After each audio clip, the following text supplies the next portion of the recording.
Mari kita bersatu dalam doa. Bapa yang baik, kita syukur Tuhan. Pada minggu pagi hari Bapa, kami berkumpul bersama-sama di rumah-Mu ini Tuhan. Kami boleh memuji menyembah Engkau bersama-sama ya Tuhan. Ini semuanya adalah anugerah-Mu, kasih-Mu Tuhan kepada kami anak-anak-Mu Tuhan. Dan seandainya Bapa, kami mendengarkan kebenaran firman-Mu, jamah telinga kami, jamah hati kami, sehingga kami sungguh menangkap firman-Mu, percayakan firman-Mu, dan kami mengalami kuasa firman-Mu Bapa. Kami mematahkan, menghancurkan setiap roh yang tidak berasal dari Allah, yang mengganggu, menghambat, mencuri setiap benih firman Tuhan yang ditaburkan tempat ini. Kami ikat dalam roh, kami patahkan, hancurkan kuasanya. Kami buang ke neraka dalam nama Yesus. Tuhan memberkati benih firman-Mu boleh jatuh di tanah yang baik, sehingga tumbuh dengan suburnya, menghasilkan buah-buah yang lebat menyenangkan hati-Mu. Hanya di dalam nama Tuhan Yesus Kristus kami berdoa. Kita yang siap menerima berkat, mengatakan amin. Selamat Tuhan. Shalom. Selamat pagi Bapak Tuhan. Mari saya mengajak kita untuk buka firman Tuhan bersama-sama dalam 1 Petrus pasal 3 ayat 1 sampai 7. 1 Petrus pasal 3 ayat 1 sampai ayat 7.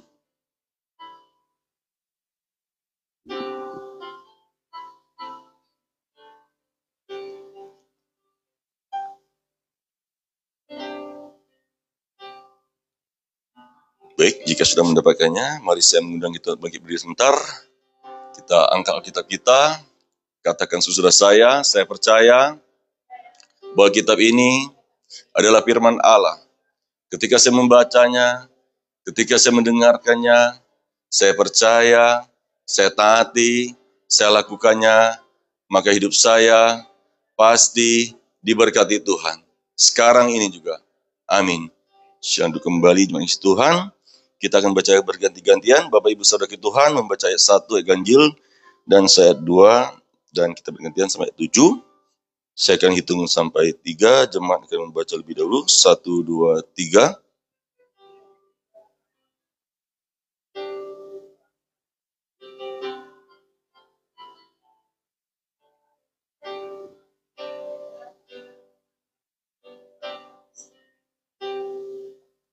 Jika mereka melihat bagaimana murni dan salehnya hidup istri mereka itu,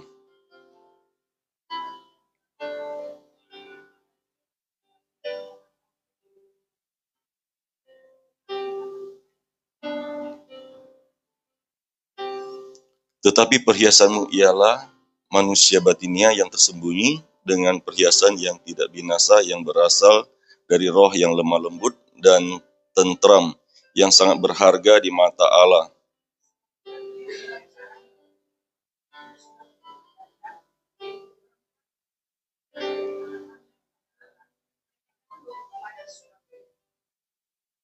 Sama seperti Sarah taat kepada Abraham dan menamai dia tuannya, dan kamu adalah anak-anaknya jika kamu berbuat baik dan tidak takut akan ancaman.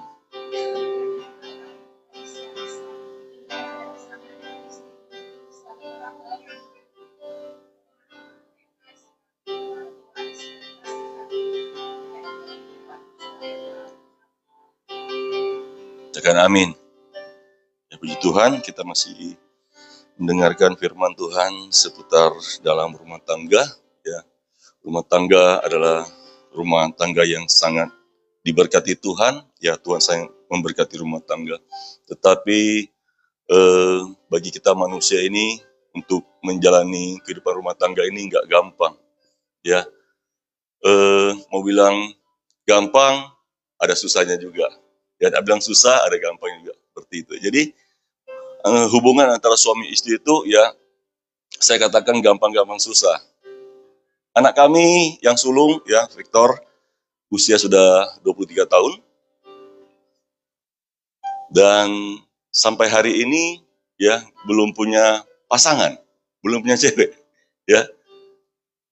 Saya pikir-pikir saya seusia dia itu saya sudah jadi bapak. Saya sudah punya anak 1 ya. Sedangkan dia belum punya, cewek pun belum punya. Ya. Tetapi lupanya saya pernah dengar oleh istri saya, ya, kan dia sering curhat kepada ibunya, mamanya. Lupanya dia pernah punya cewek, ya 1. Tetapi udah pisah karena apa? Ceweknya sering telepon dia, tanya dia, kenapa kamu nggak tanya saya udah makan belum? Kenapa kamu nggak telepon saya? Dia bilang, dia sama maminya, mami itu cewek itu repot loh, dia bilang. Saya kan masih sekolah, dia bilang. Harus suruh saya perhatikan dia gini, seperti itu. Habis dia pisah, ya sampai sekarang ini. Ya, jadi dia masih memikirkan studinya, ya dia tidak mau pikirkan tentang pacaran seperti itu. Ya, dan usianya 23 tahun. Dan waktu minggu kemarin saya sampaikan firman Tuhan di Balerang, di Kebun Akau. Dan itu Isa itu dia baru berumah tangga itu di usia 40 tahun. Ya. Jadi kalau Victor 23 tahun, oh masih aman, masih jauh. Ya, jadi nggak perlu terlalu khawatir. Ya. Semua itu saya percaya Tuhan sudah mengaturnya semuanya. Ya. Di sini kita melihat firman Tuhan mengatakan, demikian juga kamu, hai istri-istri, tunduklah kepada suamimu, supaya jika ada di antara mereka yang tidak taat kepada firman, mereka juga tanpa perkataan dimenangkan oleh kelakuan istrinya. Di sini kita mendapati ya bahwa ketika suami kita baik, ya suami kita saleh mungkin, kalem mungkin, ya baik mungkin dengan kita sebagai istrinya, mungkin kita mudah taati dia. Ya, tetapi kalau suami kita ini ya jahat, ya suami kita ini bengis mungkin, sulit untuk kita menaatinya. Ya, karena kita melihat sekarang ini tingkat perceraian itu begitu besar jumlahnya. Ya, tadi saya sempat cek ya tentang apa perceraian itu pada umumnya tentang perselisihan. Ya, satu perselisihan, kedua itu tentang keuangan. Itu yang sering terjadi menyebabkan perceraian. Tingkat perceraian itu. Ya, perselisihan itu berarti dalam komunikasi antara suami dan istri, dalam komunikasi atau dalam membangun hubungan dalam rumah tangga. Ya, ini yang sulit. Karena apa? Ketika suami kita baik, ya mungkin gampang untuk kita taat kepada dia. Tetapi kalau suami kita kurang baik, ya sangat sulit untuk kita taat kepada dia. Tapi di sini kita melihat firman Tuhan ini, saya melihat ya sebenarnya demikianlah juga kamu, hai istri-istri, tunduklah kepada suamimu, supaya jika ada di antara mereka yang tidak taat kepada firman, mereka juga tanpa perkataan dimenangkan oleh kelakuan istrinya. Di sini suaminya tidak taat kepada firman. Ya, berarti suaminya ini bukanlah suami yang baik-baik. Tetapi di sini firman Tuhan menekankan, hai istri-istri, tunduklah kepada suamimu. Ya, jadi ini sulit bagi kita seorang kaum wanita, mungkin karena lemah ini sulit. Tetapi kalau kita taat melakukannya, maka percayalah bahwa rumah tangga kita itu akan diberkati Tuhan. Di 1 Petrus pasal 2 ayat 10, 1 Petrus 2 ayat 18, hai kamu hamba-hamba, tunduklah dengan penuh ketakutan kepada Tuhanmu, bukan saja kepada yang baik dan peramah, tetapi juga kepada yang bengis. Di sini firman Tuhan mengatakan, taatlah kepada Tuhan, kepada Tuhanmu, ya, bukan saja yang baik atau peramah, tetapi kepada yang bahkan yang bengis, kata firman Tuhan. Ya, di sini firman Tuhan mengajarkan kita, ya, yaitu ketika kita tunduk, pertama yaitu kepada Allah, kepada firman Allah, dan kedua kita sebagai istri mungkin dalam rumah tangga, kita taat kepada suami kita, maka percayalah bahwa perceraian itu tidak akan terjadi. Karena apa?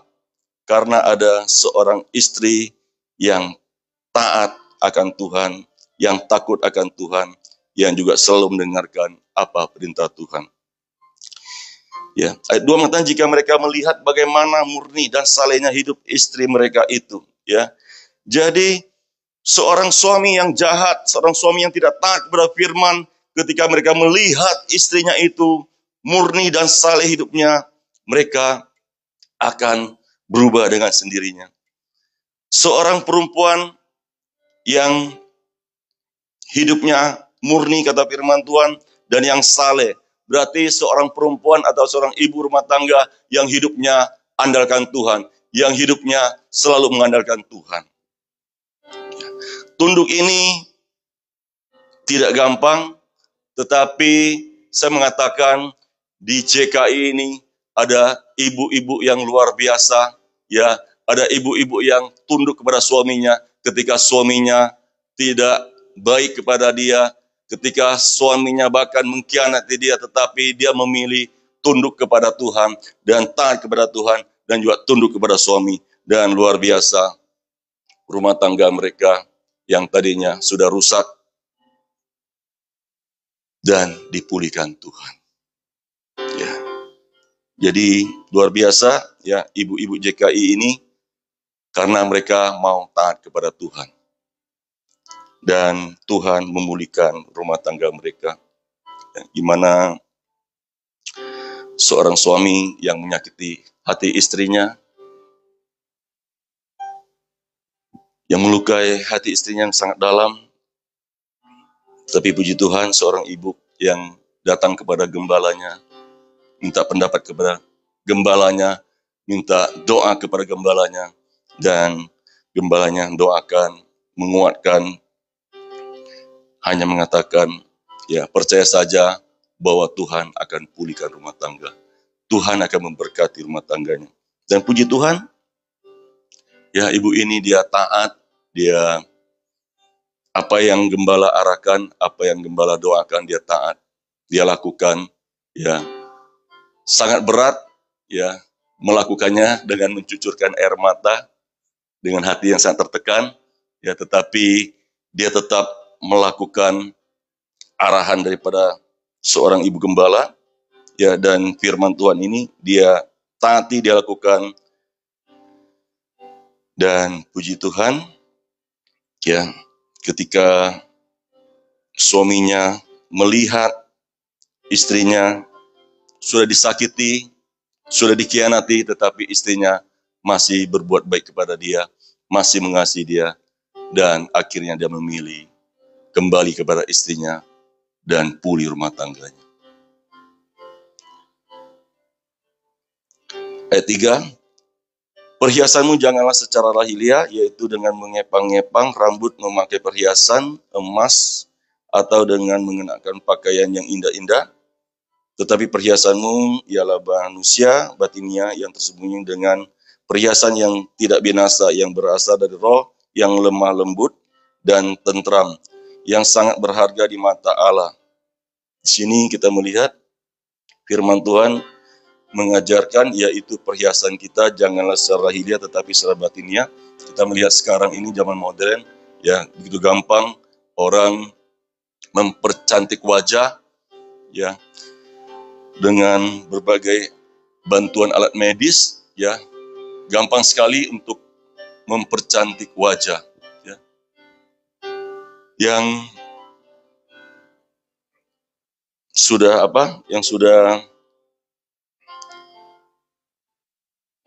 alisnya ini ya, alisnya yang sudah hilang, ya tinggal ditato, ya ditato jadi bagus, jadi juga seperti itu, ya. Dan belum matanya ini ya pakai perhiasan-perhiasan banyak sekali, ya. Dan ketika seorang ibu ya atau seorang cewek yang tidak berdandan sama yang berdandan itu memang beda, ya. Yang berdandan itu kelihatannya lebih cantik seperti itu, ya. Di sini Petrus tidak melarang, ya, seorang ibu atau wanita berdandan, tidak. Tetapi mengatakan yang lebih penting lagi itu yaitu kecantikan yang dari dalam, yaitu yang batinnya, bukan yang dari lahiriah. Karena apa? Kalau kita mempercantik di luar saja terus, ya, maka yang disenangkan itu adalah mata orang, ya, mata manusia yang disenangkan. Karena apa? Manusia selalu melihat apa yang di luar, tetapi Allah melihat hati, ya. Jadi kalau kita terus mempercantik di luar, tetapi dalamnya ini, ya, tidak dipercantik, maka yang disenangkan hanya adalah mata orang, tetapi bukan hati Allah. Jadi di sini kita melihat bahwa yang yang sangat berharga di mata Allah. Jadi perempuan-perempuan yang mengandalkan Tuhan, yang mengasihi Tuhan itu, ya mereka adalah perempuan-perempuan yang paling cantik, ya. Karena apa? Karena perhiasannya itu adalah secara batinia yang dari dalam. Kekuatan kecantikannya dari dalam, ya, itu yang tidak bisa kita beli dengan uang. Ya, kalau dengan uang bisa kita percantik. Sekarang ini ya banyak mungkin operasi-operasi plastik, ya. Banyak sekali kita melihat, ya, ada tarik wajahnya supaya wajahnya apa? Ya tidak keriput seperti itu, ya. Tapi saya bingung juga, ya. Kalau yang tarik sampai kencang gini, ya kan? Kalau ketawa itu apakah bisa ketawa dia?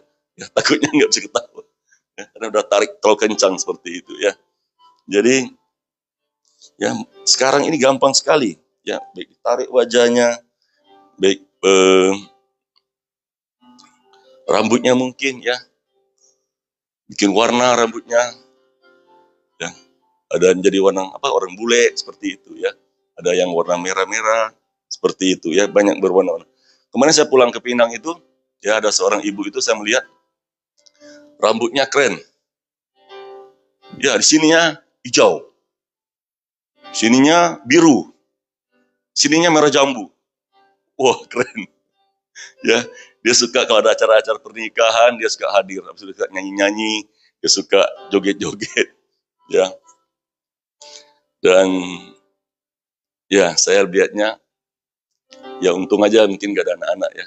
Dan anak-anak mungkin, ya, anak-anak bisa nyanyi-nyanyi lagu, ya kan, balonku, ya, ya, atau pelangi-pelangi seperti itu, ya. Jadi ya kita wajar-wajar saja di dalam Tuhan, ya. Nggak perlu seperti itu, ya, karena apa? Kita percaya bahwa ketika hidup kita saleh, hidup kita, ya, berkenan di hadapan Tuhan, maka percayalah rumah tangga kita pasti diberkati Tuhan. Di 1 Petrus pasal 2 ayat 19 sampai kita semua, sebab adalah kasih karunia jika seorang karena sadar akan kehendak Allah menanggung penderitaan yang tidak harus ditanggung. Sebab dapatkah disebut pujian jika kamu menderita pukulan karena kamu berbuat dosa. Tetapi jika kamu berbuat baik dan karena itu kamu harus menderita, maka itu adalah kasih karunia pada Allah. Sebab untuk itulah kamu dipanggil, karena Kristus pun telah menderita untuk kamu dan telah meninggalkan teladan bagimu, supaya kamu mengikuti jejaknya. Dan di sini kita melihat bahwa kita dipanggil, ya, untuk mengikuti teladan Kristus.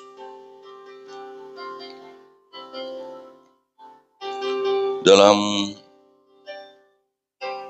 Galatia pasal 6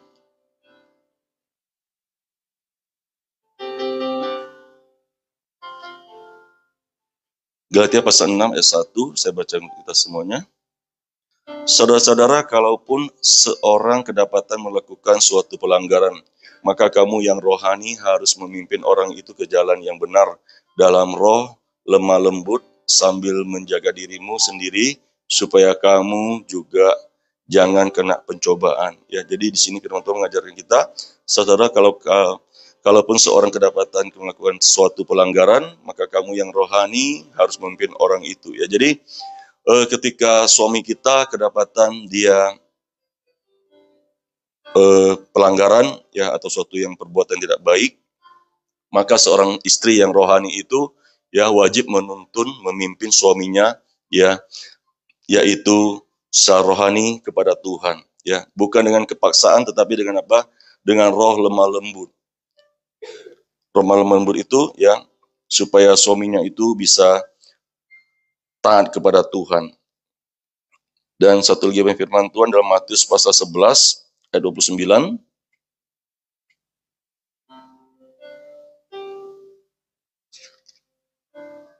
Matius 11 ayat 29.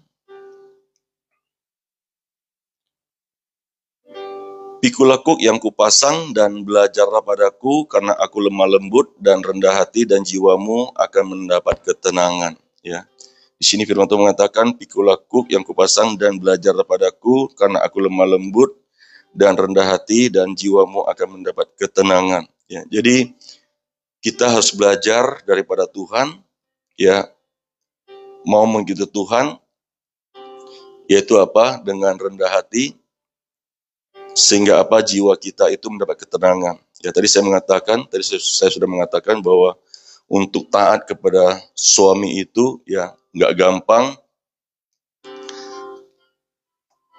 tetapi kalau kita melakukannya dengan apa? Dengan rendah hati, maka jiwa kita mendapat tekanan.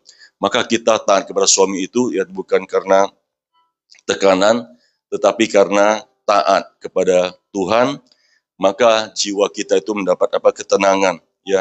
Jadi orang yang sombong itu sulit untuk merendahkan hati. Tetapi orang yang rendah hati itu yang mudah untuk tunduk kepada suaminya, ya.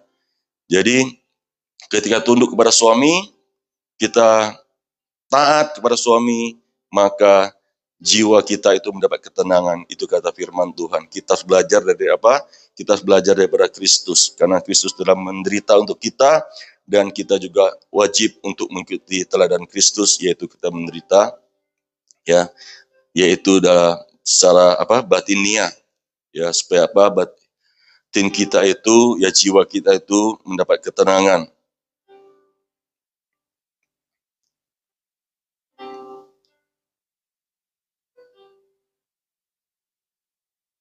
Dan kita melihat lagi dalam Galatia pasal 5.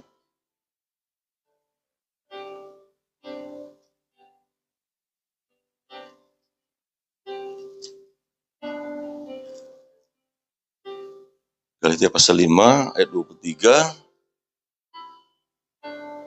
sebaiknya 23, 22, 23, saya baca untuk kita semuanya. Tetapi buah roh ialah kasih, sukacita, damai sejahtera, kesabaran, kemurahan, kebaikan, kesetiaan, kelemah lembutan, penguasaan diri. Tidak ada hukum yang menentang hal-hal itu. Ya, jadi kita perlu minta pertolongan daripada Roh Kudus. Ya, kita perlu minta dari Tuhan, yaitu buah Roh Kudus memenuhi hati kita. Untuk apa? Kita taat kepada suami kita, yaitu pertolongan daripada Roh Kudus. Dalam ayat 23 mengatakan bahwa kelemah lembutan, ya, yaitu buah roh kelemah lembutan. Jadi kelemah lembutan itu akan menaklukkan suami kita, ya, bukan kita dengan, ya, mungkin dengan kasar mungkin sama suami kita, atau dengan lawan caranya, yaitu tambah kacau rumah tangga, ya.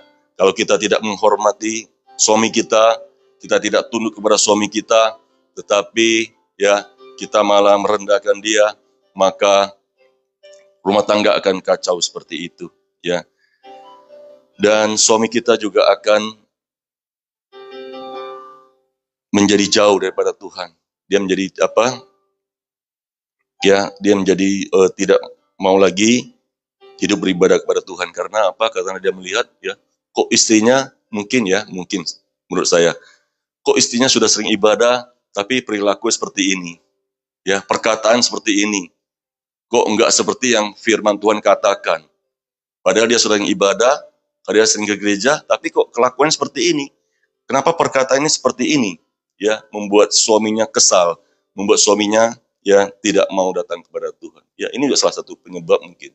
Ya, tetapi marilah kita menjadi wanita yang hebat, ya, yang di dalam Tuhan itu, yaitu baik perilaku, baik perkataan itu, ya, yaitu membangun, menyemangatkan suami kita, ya. Nah, kan firman Tuhan tadi mengatakan, tanpa perkataan suami kita akan dimenangkan, yaitu kelakuan kita sebagai istri, ya, bukan dengan perhiasan lahiriah, tetapi dengan perhiasan yang batinia, yang ada di dalam hati, ya, itu yang indah dalam Tuhan.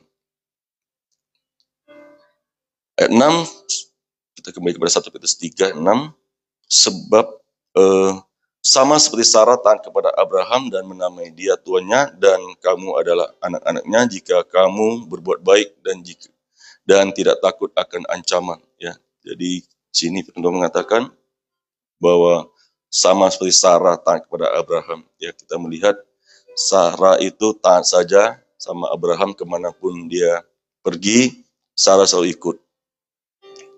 Terus yang terakhir dalam ayat 7, demikian juga kamu, hai suami-suami, hiduplah bijaksana dengan istrimu sebagai kaum yang lebih lemah, hormatilah mereka sebagai teman pewaris dari kasih karunia, yaitu kehidupan, supaya doamu jangan terhalang. Ya, tadi untuk ibu-ibu, sekarang untuk bapak-bapak. Ya, bapak-bapak itu harus hidup bijaksana. Ya, harus bijaksana kepada istri, kata firman Tuhan, dan harus hormati istri kita, ya, sebagai pewaris, ya, kasih karunia. Jadi kalau hidup kita mau diberkati Tuhan, yaitu kita harus mengasihi istri kita harus menghormati istri kita, ya, jangan karena dia tunduk kepada kita, jadi kita memperlakukan sesuka hati kita, ya, jangan. Karena dia sudah baik kepada kita, dia sudah tunduk kepada kita, maka kita lebih lagi menghormati istri kita mengasihi istri kita. Ya. Supaya Supaya hidup kita diberkati Tuhan. Karena kalau kita tidak hidup bijaksana dengan istri kita tidak menghormati istri kita, maka apa kata firman Tuhan? Supaya doamu jangan terhalang. Ya. Doa kita bisa terhalang ketika kita tidak menghormati istri kita, ketika kita tidak mengasihi istri kita, maka doa kita bisa terhalang. Ya, jadi hiduplah bijaksana. Ya. Di sini ada Pak Asun. Ya, Pak Asun luar biasa, katakan luar biasa. Ya. Karena sampai hari ini dia terus membiayai rumah tangganya. Ya, biarpun kurang dihormati oleh istrinya, tetapi sampai hari ini dia masih tetap, ya, membiayai rumah tangganya, ya, keperluan rumah tangganya tetap membiayai. Ya. Satu hari sekarang store berapa Pak Sun? 400 ya? Berapa? Ya, ya. Tiap hari dia store ke istrinya 400. Cukup besar. Ya, cukup besar, ya. Luar biasa saya bilang Pak Asun ini. Ya. Kalau masih belum sadar juga istrinya, ya tidak tahu lah keterlaluan ini. Ya. Padahal Pak Asun hidup, ya, sudah memenuhi kewajiban sebagai bapak rumah tangga. Tetapi istrinya itu, ya, kewajiban sebagai seorang ibu rumah tangga itu saya lihat enggak ada. Ya. Kewajiban sebagai seorang ibu rumah tangga itu saya lihat enggak ada. Ya. Pak Asun sudah memenuhi kewajiban sebagai seorang rumah tangga, kepala rumah tangga, ya, keluarga, seperti itu. Tapi istrinya tidak ada. Ya. Tapi saya percaya, ya, berat, ya, untuk kita melaksanakan, tetapi percayalah, ketika kita terus mengasihi istri kita, ya, kita tetap bijaksana hidup dengan istri kita percaya suatu hari nanti dia akan disadarkan. Ya, karena kita percaya dalam Lukas 1:7, bagi Allah tidak ada sesuatu yang mustahil. Ya, terus berdoa, terus andalkan Tuhan. Kita percaya bahwa dalam doa kita ini, ya, ada kuasa. Apapun masa persoalan pergumulan kita, ya, baik terhadap suami, baik terhadap istri, ketika kita berdoa, kita minta kepada Tuhan, maka kita percaya Tuhan akan mengubah, menjamah suami kita, istri kita. Ya, karena, ya, karena Pak Asun ini dia sudah ikut Tuhan, dia sudah jadi orang Kristen, tapi istrinya belum. Ya, istrinya belum orang Kristen. Ya, mari kita sebagai warga Jeburatam kita dukung Pak Asun dalam doa. Ya, kita berdoa untuk Pak Asun supaya supaya istrinya juga dijamah, ya, anaknya dijamah, sehingga mereka boleh menerima kasih karunia daripada Tuhan. Ya, orang yang sudah menerima kasih karunia daripada Tuhan itu, percayalah, maka rumah tangganya pasti bahagia. Ya, orang yang menerima kasih karunia daripada Tuhan itu, maka hidupnya pasti berubah. Ya, dari tadi yang nggak punya kasih Allah itu, maka hidupnya punya kasih Allah. Ya, yang udah hidupnya udah punya kasih Allah itu, ya, nggak hanya cuman cen aja. Ya, nggak hanya hepeng saja. Ya, tetapi dia akan hidup ada kasih Allah. Kalau hidup dalam kasih Allah, maka rumah tangga kita pasti bahagia. Seperti itu ya. Tadi saya sudah mengatakan ya, perceraian tinggi ya, yaitu karena uang, karena perselisihan. Tapi heran juga ya, di daerah Jawa sana, ya, Jawa Timur, Jawa Tengah, Jawa Barat sana yang tinggi katanya. Ya saya cek tadi di Google, ternyata tingkat tinggi itu di sana, di Jawa Tengah, Jawa Barat, Jawa Timur katanya seperti itu. Ya. Tapi puji Tuhan, tahun 2023 itu lebih tinggi.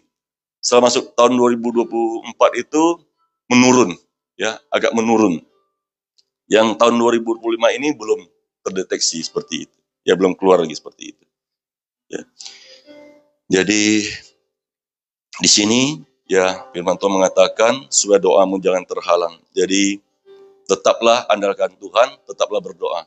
Ya Pak Sun, ya kita percaya ketika kita hidup benar di hadapan Tuhan, ketika hidup bergaul dengan Tuhan, dan kita hidup taat kepada Tuhan, maka doa kita tidak akan terhalang. Kita percaya, kita berdoa kepada Tuhan, maka Tuhan akan menolong kita. Tuhan memberkati kita, Tuhan memberkati rumah tangga kita, pribadi. Jadi orang yang paling bahagia, rumah tangga yang paling bahagia adalah suami istri dan keluarga yang taat akan firman.